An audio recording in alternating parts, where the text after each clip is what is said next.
5 minute में अपनी ITR कैसे फाइल करनी है और रिफंड कैसे क्लेम करना है, इस वीडियो में हम डिटेल में समझेंगे। तो चलिए मैं इनकम टैक्स पोर्टल पर आ गया हूं और मैं लॉगिन कर लेता हूं।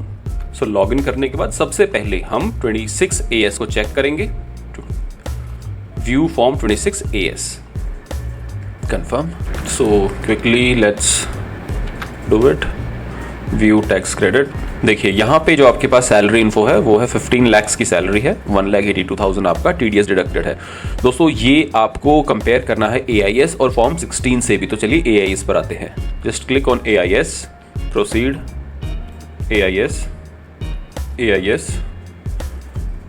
और यहाँ पर हम देख पा रहे हैं कि सैलरी जो है वो 15,03,196 एग्जैक्टली मैच कर रही है आपके 26 AS से। अब हम फॉर्म 16 ओपन कर लेते हैं। दोस्तों आपके फॉर्म 16 के दो पार्ट्स होते हैं, part A and part B। Part A में आपको ग्रॉस टोटल इनकम पता लगती है और ग्रॉस जो आपका टैक्स डिडक्ट हुआ है वो पता लगता है, एंड पार्ट B में इसका सेग्रीगेशन आपको मिलेगा। सो पार्ट A में देखिए सेम अमाउंट, मेरा यहाँ पे अमाउंट पेड दिख रहा है सैलरी का 15,03,196 एंड जो टैक्स कटा है वो है 1,82,633। ठीक है, अब पार्ट B में भी इसको चेक करते हैं। सो देखिए पार्ट B में हमारे पास ग्रॉस सैलरी है, gross salary 14,85,000 and then value of perquisite 17,000, total मिला के आपका 15,03,000। इसके बाद आप देख सकते हैं यहाँ पे बाकी के डिडक्शंस लिए गए हैं। सबसे पहला डिडक्शन है travel concession, right. So 5,077 rupees का ट्रैवल कंसेशन है। हाउस रेंट अलाउंस है आपका 2,50,322। दोस्तों ये form 16 as per old tax regime है, यानी यहाँ पे डिडक्शंस ऑलरेडी ली जा चुकी हैं। सो दोस्तों यहाँ पे total exemption as per section 10 आपको मिली 2,55,000 विच इज बेसिकली आपका house rent allowance and travel concession दोनों को मिला के 2,55,000। सो टोटल जो आपकी सैलरी बनी वो बनी, इस एग्जेम्पशन को माइनस कर देते हैं, 12,47,000 की आपकी सैलरी बन गई है। अब आ गया आपका स्टैंडर्ड डिडक्शन, जिसके लिए कोई प्रूफ आपको नहीं चाहिए। 50,000 की स्टैंडर्ड डिडक्शन सभी को मिल जाती है ओल्ड टैक्स रिजीम में। न्यू टैक्स रिजीम होता तो 75,000 का ये स्टैंडर्ड डिडक्शन आपको मिल जाता। इसके बाद है tax on employment which is 2,400, इसकी भी आपको डिडक्शन मिल जाएगी। Total deduction 50,000 plus 2,400 is 52,400। दोस्तों पूरे फॉर्म 16 को हम समझ रहे हैं, इसलिए वीडियो को ध्यान से समझिए। इसके साथ ही आप पैरेलली अपना फॉर्म 16 भी ओपन कर सकते हैं और इसको कंपेयर कर सकते हैं कि यहाँ पे क्या इन्फॉर्मेशन मेंशन्ड है, क्या आपके फॉर्म 16 में इन्फॉर्मेशन करेक्टली रिफ्लेक्ट कर रही है या फिर कोई क्वेरीज है आपकी। और इस डिडक्शन के बाद आपकी जो टोटल सैलरी बनी है वो बनी है 11,95,397।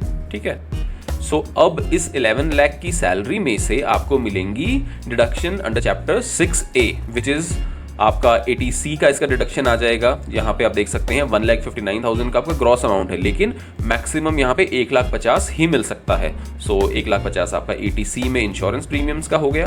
इसके बाद आपका टोटल डिडक्शन जो है वो अमाउंट आपका सेम ही आ गया, sum of all these deductions which is 1,50,000 only, क्योंकि यहाँ पे पूरा जीरो है। सो आपका टोटल डिडक्शन 80C में 1,50,000 का आ गया। स्क्रॉल डाउन करते हैं और देखते हैं इसमें एक और डिडक्शन है, deduction in respect of contribution by employer to pension scheme under section 80 CCD 2। दोस्तों एम्प्लॉयर आपकी सैलरी में से कुछ अमाउंट काटता है और गवर्नमेंट के पास जमा कर देता है एज पर पेंशन स्कीम, और ये अमाउंट 53,000 यहाँ पे काटा गया है। पूरे अमाउंट की आपको यहाँ पे डिडक्शन मिल जाती है। ठीक है, ये एक बहुत अच्छा तरीका है दोस्तों टैक्स सेव करने का। जो भी आपका अमाउंट कटता है इसमें कुछ रिस्ट्रिक्शंस रहती हैं, उसमें मैं ज़्यादा डिटेल में अभी नहीं जाऊँगा, तो वो अमाउंट अभी आपका माइनस हो गया। इसके बाद आपको मिलती है हेल्थ इंश्योरेंस प्रीमियम पे डिडक्शन अंडर सेक्शन 80D जो कि 10,000 रुपये की है, 10,254 रुपये की। सो जो भी आप हेल्थ इंश्योरेंस प्रीमियम पे करते हैं वो यहाँ पे अमाउंट आपका आ जाता है। आपके पास बकायदा इसका प्रूफ ज़रूर होना चाहिए। इसके बाद आगे बढ़ते हैं। देखिए इसके बाद आपका बाकी कोई डिडक्शन नहीं है, 0 अमाउंट है। 80E में कुछ नहीं है, 80CCH में कुछ नहीं है, 80CCH में भी कुछ नहीं है, कोई डोनेशन नहीं है। 80TTA में यहाँ पे कुछ अमाउंट नहीं है, पर मैं आपको बता दूं 80TTA आपका interest on deposits in saving account होता है। सो इस हिसाब से हम देख पा रहे हैं कि यहाँ पे टोटल डिडक्शन आपकी चैप्टर 6A की होगी 2,13,258, 80C वाली मिला के 80 CCD 1B मिला के और 80D मिला के टोटल डिडक्शन आपकी 2,13,000 की हो गई है। अब यहाँ पे टोटल टैक्सेबल इनकम कितनी आ गई, जितनी आपकी ग्रॉस टोटल इनकम थी उसमें से ये भी माइनस हो जाएगा और अब आपका बचा 9,82,139। ठीक है, इसके बाद इस इनकम पर टैक्स कितना बना, tax on total income it is 1,89,028। इतना आपका टैक्स बन चुका है। कैसे बना इसकी कैलकुलेशन एक बार देख लेते हैं।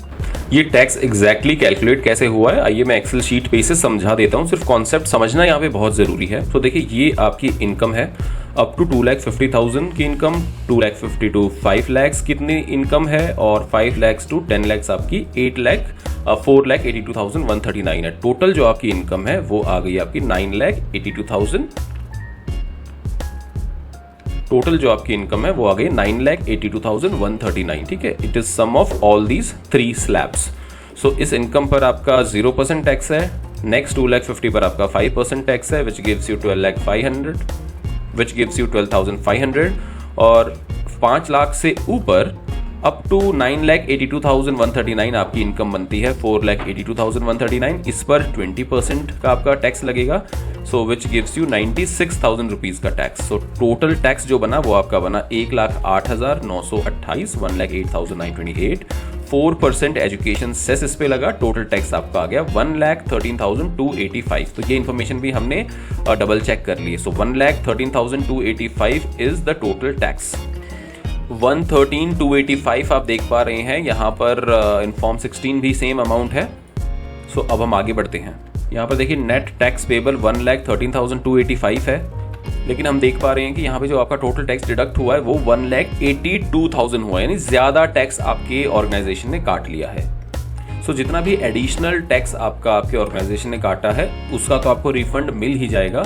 इन केस अगर आपके और कोई भी डिडक्शन है जो आपने ITR में शो करनी है उसका भी आपको यहाँ पर रिफंड कुछ ना कुछ अमाउंट बन जाएगा। तो चलिए आगे बढ़ते हैं। सो इनकम टैक्स पोर्टल पर लॉगिन करने के बाद सिंपली यहाँ पे हम असेसमेंट ईयर चूज कर लेते हैं, ऑनलाइन, कंटिन्यू। यहाँ पे अगर आपने ऑलरेडी कोई ड्राफ्ट बनाया हुआ है तो उसे रिज्यूम कर सकते हैं, otherwise start new filing, individual, continue, ITR form, ITR 1 आ जाएगा, प्रोसीड। ओके, बेसिकली कह रहा है कि आपकी न्यू टैक्स रिजीम ही डिफ़ॉल्ट रहेगी और न्यू टैक्स रिजीम में ये सभी डिडक्शंस आपको नहीं मिलती हैं। ठीक है, तो ओके कर दीजिए। Let's get started. Taxable limit is more than basic exemption limit, yes, continue. तो देखिए यहाँ पे आपको 1 2 3 4 5 सेक्शंस मिलते हैं। फर्स्ट सेक्शन पर क्लिक करना है। यहाँ पर आपकी पूरी बेसिक इन्फॉर्मेशन आपको देखने को मिलेगी। यहाँ पर आप इंश्योर कीजिए 139(1) है। यहाँ पर आप इंश्योर कीजिए कि आप न्यू टैक्स रिजीम में फाइल करेंगे या ओल्ड टैक्स रिजीम में। सो हम ये रिटर्न फाइल कर रहे हैं ओल्ड टैक्स रिजीम में। सो यहाँ पे आपको येस चूज करना है और नीचे देखिए क्लियरली मेंशन भी है। ऑल थोड़ा कंफ्यूजिंग यहाँ पे हो जाता है, opting out, not opting out. So थोड़ा टेक्निकल लैंग्वेज में लिखते हैं, लेकिन आप यहाँ देखिए क्लियरली लिखा है it's shall be under old tax regime. So old में येस कर दीजिए and then click on confirm. इसके बाद सेकंड सेक्शन पर आ जाते हैं, ग्रॉस टोटल इनकम। देखिए वैसे तो बहुत सारी इन्फॉर्मेशन इसमें प्री फिल्ड होती है, ठीक है, लेकिन आपको इसे कंफर्म करना चाहिए कि ये ठीक है कि नहीं है। तो हमारे केस में 15,03,196 है और उसके बाद आपका allowance to the extent exempt under section 10 है 5,000। फॉर्म 16 में देखते हैं, ये है आपकी टोटल सैलरी इनकम 15,03,196 और ये है आपका एग्जेम्पशन अंडर सेक्शन 10, ठीक है, 5,077। तो बिल्कुल मैच कर रहा है। आगे बढ़ते हैं। इन केस आपके केस में ये मैच नहीं करे तो इसको एडिट करके आप अपडेट कर सकते हैं।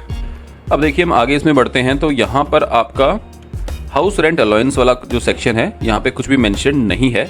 सो ये अब हमें अपडेट करना पड़ेगा क्योंकि फॉर्म 16 में देखिए हाउस रेंट अलाउंस ऑलरेडी यहाँ पर 2,50,322 है, तो ये हमें डालना पड़ेगा।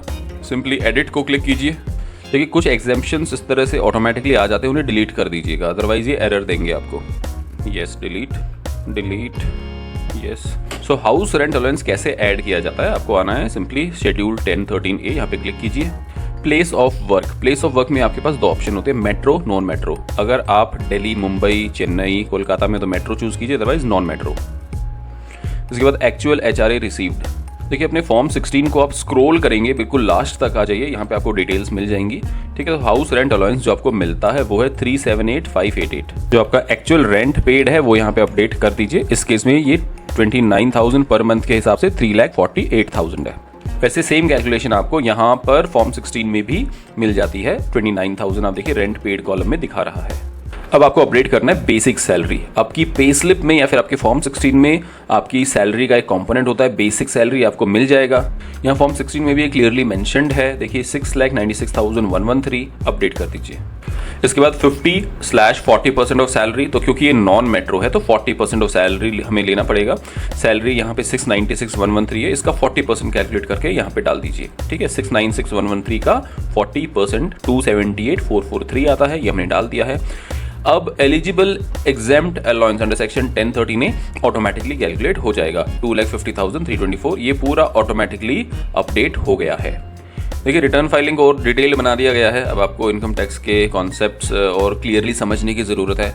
अगर आप इस तरह से अपनी नॉलेज को एनहेंस करना चाहते हैं, सैलरीड एम्प्लॉयज़ पर इनकम टैक्स कैसे इम्पैक्ट करता है, क्या क्या डिडक्शंस मिलती है, कैसे आप इसे कम कर सकते हैं, ये पूरे कॉन्सेप्ट्स मैंने अपने 3 घंटे के कोर्स में जो आपको फ्रीली अवेलेबल है यूट्यूब पर, इस पर आपको देखने को मिलेंगे। यहाँ पर आप देख सकते हैं मॉड्यूल्स के हिसाब से अलग अलग चैप्टर्स में पूरे कॉन्सेप्ट्स को सिंप्लीफाई किया गया है। How is TDS deducted from salary, understanding your pay slip, how to save taxes, how to save taxes part 2, rental income from house property. ठीक है, तो ये सभी चीज़ें हमारे कोर्स में अवेलेबल है, आप इसे चेकआउट ज़रूर कीजिए। आई एम श्योर आपकी इससे काफ़ी हेल्प होगी, आपको समझने में आसानी होगी कि कैसे सैलरी पर टैक्स कटता है और कैसे इसे कम किया जा सकता है। इसके अलावा आपको जीएसटी के बेसिक कॉन्सेप्ट्स भी हमने इस कोर्स पे कवर किए हैं, जो एक नॉर्मल सिटीजन को पता होने चाहिए। चलिए अब आगे बढ़ते हैं और इसे सेव कर देते हैं। वैसे अभी तक की मैं आपको स्टोरी बताऊं तो यहाँ पर आपके पास 11,95,395 की टोटल इनकम रिफ्लेक्ट कर रही है। यहाँ फॉर्म 16 में भी आपकी सैलरी इनकम जो है 11,95,397, 2 रुपए का फर्क है, वो राउंड ऑफ में क्लियर हो जाता है। तो ये अभी तक यहाँ का सेम अमाउंट्स हम देख पा रहे हैं। Click on save. अब स्क्रॉल डाउन कीजिए, ये पूरा सैलरी शेड्यूल अपडेट हो चुका है। इनकम फ्रॉम हाउस प्रॉपर्टी में कुछ भी नहीं है। ठीक है, इसके बाद आपका इनकम फ्रॉम अदर सोर्सेज, दोस्तों ये अपडेट नहीं किया तो आपको पक्का एक क्वेरी आ जाएगी कि जी ये आपका मिसमैच हो रहा है 26 AS से। देखिए दोस्तों, यहाँ पर interest from saving bank and interest from deposit आप देख सकते हैं 3,334 एंड 1,508, ये अमाउंट आपका इंटरेस्ट से मिला है। एंड देन 485 आपका डिविडेंड मिला है, यानी ये आपका अदर सोर्स ऑफ इनकम है। यहाँ अगर हम अपनी इनकम टैक्स रिटर्न पर देखें तो यहाँ पर आपको इनकम फ्रॉम अदर सोर्सेज में interest from saving bank account, ये ऑटोमेटिकली 26 AS से डेटा अपने आप आ जाता है, आपको कुछ करने की जरूरत नहीं है, बस एक बार से चेक कर लीजिए। तो यहाँ पर आपका सेविंग बैंक अकाउंट का डिपॉजिट, डिपॉजिट जो आपका बैंक अकाउंट है उसका deposit, dividend income and then interest on income tax refund. जो पिछले साल आपको रिफंड मिलता है दोस्तों, उस पर गवर्नमेंट थोड़ा सा इंटरेस्ट भी देती है और वो इंटरेस्ट आपकी इनकम है जिसपे टैक्स पे करना पड़ता है। तो यहाँ पर इनको 880 रुपए का इंटरेस्ट मिला था, ये आपकी टैक्सेबल इनकम बन जाती है। So now the total other income is 6,207 and with this the total income, इनकी total income आ गई है 12,01,602 रुपीज।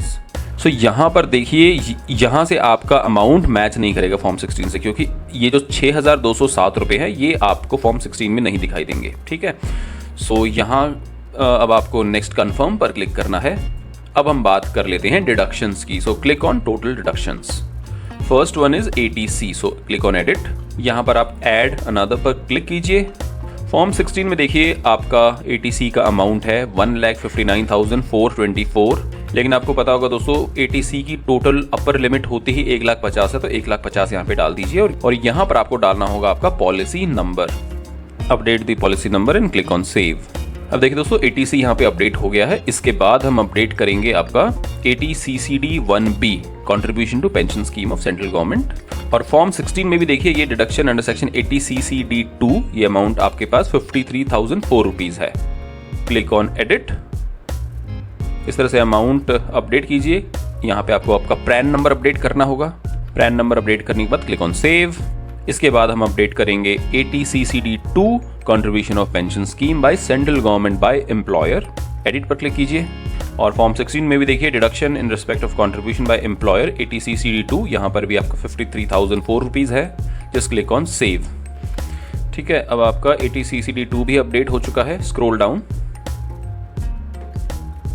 इसके बाद हम आ जाते हैं ATD हेल्थ इंश्योरेंस प्रीमियम पर। Click on edit and in और फॉर्म 16 में भी दोस्तों ATD के तहत आपका 10,254 का डिडक्शन है for insurance policy. So whether you और any of your family member is a senior citizen, no कर दीजिए। इसके बाद parents is a senior citizen, yes. और इंश्योरेंस प्रीमियम की डिटेल्स ऐड करने के लिए क्लिक ऑन ऐड अनदर इस ऑप्शन पर। यहाँ पे हेल्थ इंश्योरेंस कंपनी का नाम डालिए, पॉलिसी नंबर डाल दीजिए and then health insurance amount 4 and then click on save.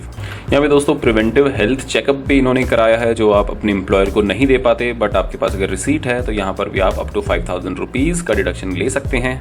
और इसके बाद स्क्रॉल डाउन कीजिए and click on save. Scroll down कीजिए, क्लिक ऑन कंफर्म। ये देखिए दोस्तों, यहाँ पर आप देख पा रहे हैं टैक्स पेड वाले सेक्शन पे हम आ गए हैं। क्लिक कीजिए, यहाँ हम देख सकते हैं टोटल आपका एग्जैक्टली 15,03,000 का सैलरी इनकम है and then total tax deducted is your 1,82,633। ये बिल्कुल मैच कर रहा है हमारे फॉर्म 16 से।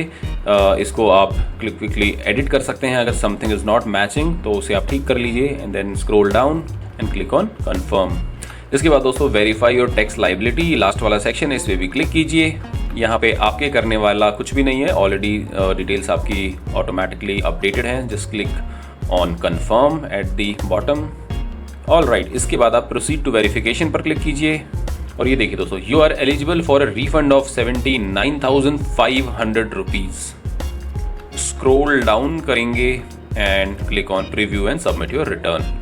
नेक्स्ट पेज पर आप प्लेस को अपडेट कीजिए, बाकी चीजें आपकी ऑटोमेटिकली अपडेटेड रहेंगी and click on proceed to validation. So इस तरह से आपके पास आ जाएगा validation successful, no errors found. अब क्लिक ऑन प्रीव्यू। इसके बाद स्क्रॉल डाउन कीजिए and then click on proceed to validation. दोस्तों वैलिडेशन सक्सेसफुल हो चुका है। Now click on proceed to verification. यहाँ पर आपके पास 3 ऑप्शन है। आप इसे ई वेरीफाई नाउ भी कर सकते हैं ताकि आपको हाथ के हाथ ओटीपी आ जाए, या फिर आप इसको ई वेरीफाई लेटर करके सबमिट भी कर सकते हैं। इन द करंट केस हम इसे ई वेरीफाई कर देते हैं। Click on continue. यहाँ पे आपको 2 ऑप्शन मिलेंगे, I would like to verify using OTP on mobile number registered with Aadhaar. इस पे क्लिक कीजिए, scroll down, click on continue. Check कीजिए जनरेट ओटीपी। ओटीपी एंटर करने के बाद वैलिडेट पर क्लिक कीजिए। इसके बाद आपको एक ऑप्शन आएगा, so please note that once you submit your return you can no longer modify the details. अगर आपको मॉडिफाई करनी है तो आपको रिवाइज रिटर्न फाइल करनी पड़ेगी, जिसके लिए ऑलरेडी मैंने एक वीडियो बना रखी है, वो आप चेकआउट कर सकते हैं। अभी हम इसे सबमिट कर देंगे। तो ये देखिए दोस्तों, सबमिटेड सक्सेसफुली। इस तरह से आपको मैसेज आ गया है, प्रोसीड पर क्लिक कर लीजिए। इसके बाद देखिए आपके पास ये मैसेज आ गया, you have successfully filed and verified your return. आप अपनी रिसीट को यहाँ से डाउनलोड कर लीजिए। Click on this. और इस रिसीट में आप क्लियरली देख पाएंगे कि यहाँ पे आपका टोटल टैक्स पेबल / रिफंडेबल 69,000 है। तो क्योंकि नंबर माइनस में है तो माइनस के लिए टैक्स रिफंडेबल, ये आपका 69,000 रुपीज़ रिफंड हो जाएगा। दोस्तों टैक्सेशन, इन्वेस्टमेंट्स एंड फाइनेंस के क्रिटिकल टॉपिक्स पर हम वीडियोस बनाते हैं। अगर आपको आज की वीडियो से कुछ अच्छा सीखने को मिला है तो वीडियो को लाइक और चैनल को सब्सक्राइब जरूर कीजिए, इससे हमें काफ़ी मोटिवेशन मिलता है। Thank you so much for watching. मिलते हैं नेक्स्ट इन्फॉर्मेटिव वीडियो में।